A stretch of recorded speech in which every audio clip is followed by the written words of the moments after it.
environmental panel on climate change, you most likely will feel overwhelmed. I know I do.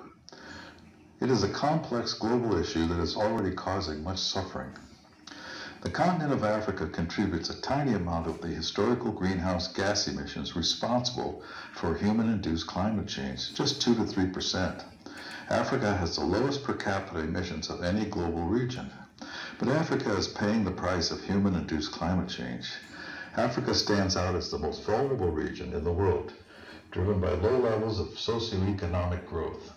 Although climate change is global, people lacking resources are most vulnerable to its effects. They do not have access to the goods and services they need to buffer themselves and recover from the worst change of climate effects. So how do we react when we feel so overwhelmed?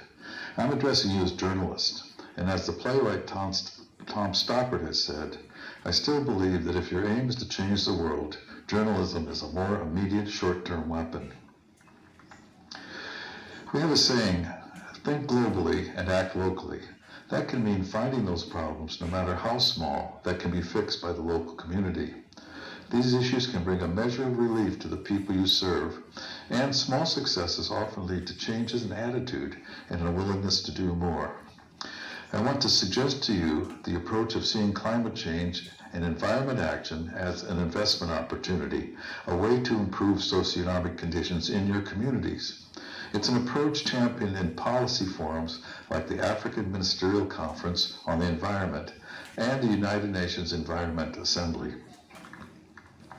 In this approach, mitigating environmental effects and adapting to new climate realities complement each other. For example, clean energy, a mitigating practice, can be aligned to adapting to clean energy in activities like agriculture. This is opposed to the classical approaches where mitigation and adaptation are considered largely in standalone silos. Your task as journalists is to help build and strengthen social structures needed to solve environmental problems. The key is focusing on solutions to social problems. First, focus on a response to the social problem, not just the negative problem itself.